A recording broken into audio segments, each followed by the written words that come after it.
Dalam pertemuan di ruang tamu itu, Datuk menyatakan hasratnya untuk pulang ke tanah semenanjung pada Pak Habib. Buat seketika, Pak Habib atau Said Hamid Al-Haddad tidak memberikan sebarang komentar. Dia tenang dan kelihatan bersahaja. Tak boleh tunggu 2-3 hari lagi. Satu pertanyaan dari Pak Habib yang saya kira cukup berat untuk dijawab oleh Datuk. Angin yang masuk menerusi jendela memberikan kesegaran pada saya. Mungkin juga untuk Datuk dan Pak Habib. Terdengar kokok ayam dan kicau murai di hujung ranting. Rasanya tak perlu, jawab Datuk. Maksud sahabat. Anak mata Pak Habib menyorot wajah Datuk. Saya lihat Datuk terpampan. Ekor mata kanannya mengecil, mencari alasan untuk membalas pertanyaan Pak Habib. Hampir 10 saat suasana di ruang tamu terasa sepi. Saya rasa semuanya sudah selesai. Hajat sahabat sudah saya tunaikan. Orang bertiga sudah balik, sudah bekerja dengan sahabat, malahan tekun belajar agama. Jadi apa perlunya saya di sini? Tutur Datuk tenang. Kalau saya katakan, saya memerlukan khidmat sahabat bagaimana? Pak Habib senyum. Ini yang sulitnya, Datuk mengeluh. Tak sulit, asalkan sahabat mahu ikut cakap saya, itu paksaan secara terhormat namanya, sangga Datuk. Dua sahabat itu ketawa terkikih. Masing-masing bertindak bijak untuk memerangkap antara satu sama lain secara diplomasi. Saya tersenyum. Angin terus masuk ke ruang tamu. Sayup-sayup terdengar bunyi lesung orang menumbuk padi. Begini saja, saya mahu berterus terang dengan sahabat. Ikut saya ke Jawa. Mulut Datuk melopong. Tak susahkan diri sahabat, mungkin menguntungkan. Nada suara Pak Habib lembut. Mulut Datuk yang terlopong kembali bertaut. Tetapi, sepasang keningnya yang berbulu lebat, kelihatan seakan-akan terangkat seketika. Macam ada sesuatu yang bermain dalam kepalanya. Hati kecil saya terus berbunga dengan doa. Semoga Datuk akan memenuhi permintaan Pak Habib. Kembara di bumi rumpun Melayu atau lebih tepatnya seluruh Nusantara memang menjadi minat saya. Bukankah rumpun Melayu itu besar dan luas? Budaya adatnya tidak jauh berbeza. Saya membina angan-angan dalam kepala. Jawa itu luas sahabat, tempat sebenarnya di mana? Datuk angkat kepala. Tentang biji mata Pak Habib. Tanah Abang, suara Pak Habib yakin. Tanah Abang sahabat, tanya Datuk sedikit sangsi. Ya, Tanah Abang, Jakarta, keluh Datuk. Bagaimana? Jadi, Pak Habib minta kepastian. Tiada jawapan pasti dari Datuk. Saya mula resah sendirian. Harapan untuk melihat tempat pendekar si pitung menjadi sama.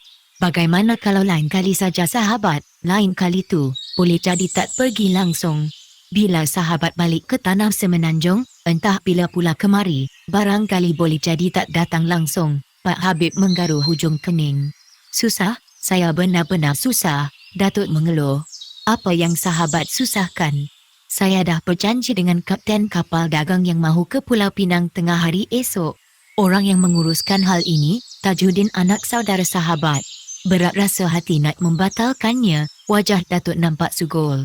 Jangan bersusah hati, biar saya uruskan hal ini, tapi saya faham, sahabat segan dengan Tajuddin. Kapal yang mahu sahabat tumpang tu, kapal saya. Kenapa sahabat berahsia dari saya? Amat bersahaja Pak Habib mengungkap kata-kata. Bukan berahsia, tetapi tidak mahu menyusahkan Habib. Pak Habib pun menghadiahkan senyum sinis untuk Datuk yang tersipu malu.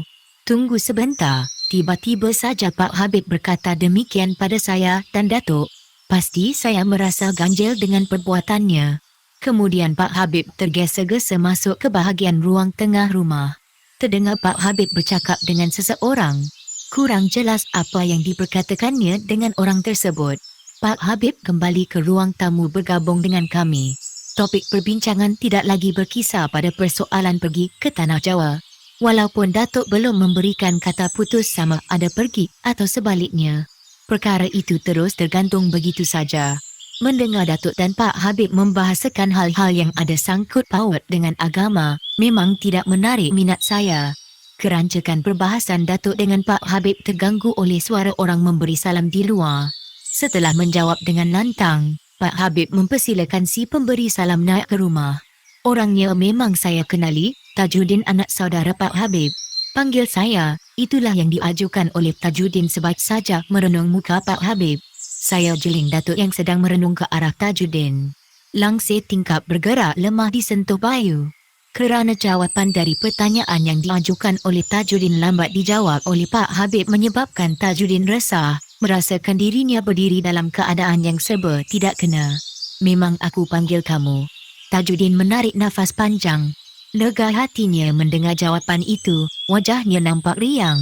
Beritahu Kapten Nasim orang ini tak jadi balik ke Pulau Pinang. Pastikan barang dagang yang dibawanya ikut peraturan. Jangan bawa benda salah, tambah Pak Habib. Saya faham, maafkan saya kerana membenarkan Nasim membawa orang ini ke Pulau Pinang. Tajuddin renung muka saya dan Datuk. Pak Habib mendengar dengan teliti sekali. Kesilapan saya kerana tak memberitahu Pak Ayah, sambung Tajuddin, wajahnya nampak sedikit cemas. Sudahlah tu, lain kali jangan buat keputusan sendiri. Maaf, saya pergi dulu, silakan. Tajuddin bersalaman dengan Pak Habib. Kemudian bersalam dengan Datuk dan saya.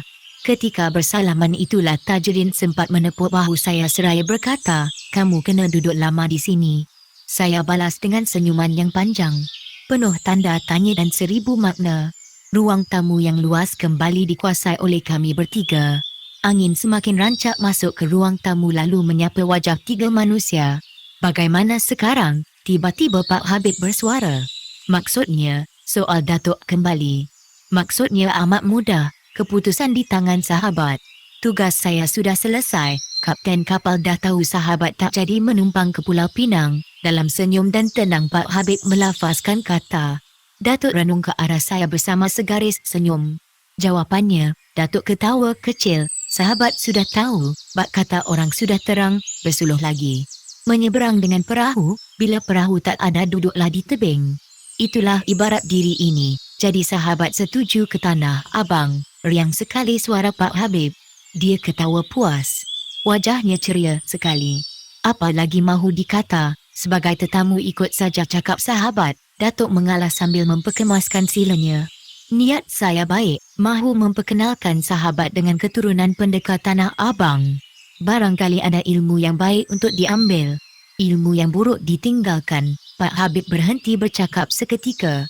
Ilmu yang baik itu boleh diambil dan dikembangkan di tempat sendiri, sambung Pak Habib.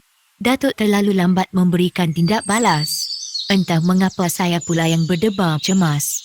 Dengan keturunan siapa sahabat mahu memperkenalkan saya? Satu pertanyaan yang cukup positif dari Datuk. Dengan keturunan si Pitung, si Jampang Macan Kamayuran, mereka ini dianggap jagoan Tanah Abang yang menentang Belanda. Mereka membela rakyat yang tertindas. Mesti ada petualangkah? Ilmu-ilmu lama yang ditinggalkan pada keturunannya. Apa salahnya kita memetik yang baik dari ilmu itu? Pendapat dan jawapan dari Pak Habib yang positif dan berkeyakinan. Saya kira, sebagai orang tua yang tidak pernah putus-putus mencari dan menuntut ilmu dunia atau akhirat, Datuk pasti tidak menolak tawaran yang dikemukakan oleh Pak Habib. Malah saya kira Datuk tetap berminat dan tidak menolak peluang tersebut. Bila nak pergi, kalau lambat sangat, saya kurang seronok, bersahaja Datuk bertanya. Pak Habib sandarkan badan ke dinding. Sepasang matanya merenung awan gemawan yang bergerak lemah menerusi jendela yang terdedah. Kerut keningnya menandakan Pak Habib sedang memikirkan sesuatu. Kemudian lelaki berdarah Arab Melayu menarik nafas panjang. Air mukanya kelihatan cerah sekali.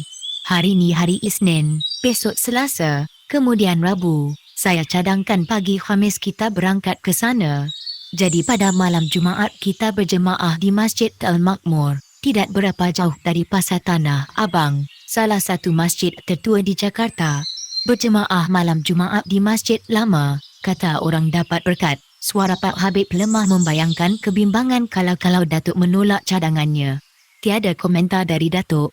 Kepalanya diangkat sedikit merenung langit ruang tamu. Bagaikan mencongak sesuatu dan perlahan-lahan anggukkan kepala. Wajah bimbang Pak Habib kembali cerah. Boleh, jawab Datuk penuh yakin.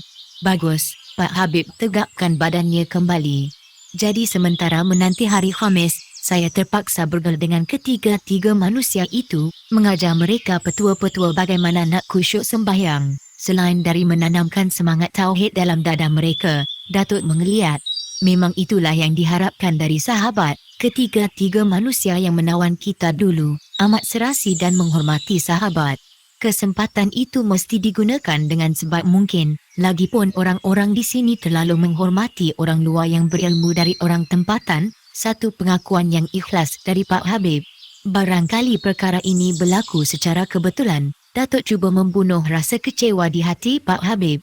Saya tahu, ini satu fenomena biasa, berlaku di mana-mana dalam apa jenis masyarakat pun. Lebih mementingkan dan memandang mulia orang luar dari orang dalam. Pak Habib meluahkan pendapatnya. Ternyata Datuk setuju dengan pendapat tersebut. Menjelang keberangkatan ke Tanah Abang, hari Khamis, Datuk cukup sibuk sekali. Dia bagaikan tidak ada masa, mungkin terlupa, terucap. Biasanya nama nenek disebut oleh Datuk setelah melakukan solat tahajud atau ketika selesai mengerjakan solat asar. Harapan Pak Habib memang dilaksanakan oleh Datuk dengan sebaik mungkin. Setiap masa, selepas waktu kerja, Datuk mendampingi ketiga-tiga manusia laknat yang sudah insaf. Mereka sentiasa diingatkan bila melakukan sesuatu harus ikhlas dan mencari sumber rezeki dari sumber yang halal. Bila bekerja dengan orang, makan gaji, mesti ikhlas menjalankan tugas, ikut peraturan Islam. Jangan sekali-kali curi tulang tanpa sebab-sebab yang kukuh. Bila kerja tidak ikhlas, gaji yang diperolehi tidak berkat, sentiasa tidak cukup, sentiasa terhimpit. Datuk juga memberitahu mereka, setiap gerak dan nafas kita adalah milik Allah. Jadi Allah harus lekat di kalbu. Setiap kali bergerak atau melakukan sesuatu sama ada berjaya atau gagal, mesti diucapkan doa kesyukuran pada Allah. Datuk meyakinkan mereka menanamkan semangat cinta agama dengan dalil dan petunjuk yang mudah. Sesuai dengan latar belakang kehidupan dari mana mereka datang. Begitu juga dengan pendidikan yang mereka perolehi. Mereka tidak disuruh menjadi Islam yang fanatik. Secara perlahan-lahan dan teratur, Datuk menyuruh mereka menjadi seorang Islam yang progresif sesuai dengan perkembangan arus kemajuan ketika itu. Mereka disuruh melihat dunia luar secara terbuka dan luas. Mereka disuruh banyak membaca buku-buku pengetahuan yang ada hubung kaitnya dengan ilmu bintang, sains dan kedoktoran. Tak kira buku ditulis dalam bahasa apa, pokoknya mereka boleh membaca, asalkan tidak lari dari asas Islam. Bila perkara yang sama diasah setiap hari oleh Datuk, maka cara berfikir mereka mula terbuka. Mereka benar-benar melupakan dunia hitam yang pernah mereka lalui. Pada hari Rabu, kira-kira jam 10 pagi, berlaku kegemparan tidak jauh dari kawasan surau. Seorang lelaki yang sejak 2 hari lalu, Isnin dan Selasa, menumpang di surau atas keizinan keluarga Pak Habib melakukan sesuatu yang di luar dugaan. Keizinan menginap di surau keluarga Pak Habib dibenarkan oleh Pak Habib kerana lelaki yang berambut panjang mendakwa dirinya dari binjai menyatakan dia mahu melakukan amal ibadah di surau tersebut dalam waktu beberapa hari. Dia juga memberitahu yang dirinya dalam perjalanan ke Padang Panjang untuk menuntut ilmu agama. Atas alasan itu, permintaannya diperkenankan oleh Pak Habib. Memang ternyata lelaki berambut panjang itu mengkotakan apa yang dikatanya. Hasil intipan para tetangga membuktikan yang kebanyakan masa lelaki berambut panjang itu dihabiskan dengan membaca kitab-kitab yang dibawanya. Tidak seorang ahli karya yang tahu jenis kitab yang dibacanya kerana perkara itu amat dirahsiakannya. Lelaki itu gila, kita dah silap membenarkan dia tinggal di surau, kata Tajuddin pada Pak Habib yang datang ke surau setelah diberitahu apa yang terjadi. Pak Habib datang bersama Datuk. Apa yang dia buatnya? Tanya Pak Habib. Dia mahu membakar surau dan mahu membunuh siapa saja yang menghalang. Dia bawa parang panjang, jelas Tajuddin pada pamannya. Sekarang dia berada di mana? Soal Pak Habib lagi. Ada dalam surau. Habis macam mana? Kamu kata dia mengamuk. Datuk pula menyoal. Tadi, semasa Kamarul mahu sembahyang duha di surau dilarangnya. Dia beritahu Kamarul tak ada sembahyang selepas sembahyang subuh.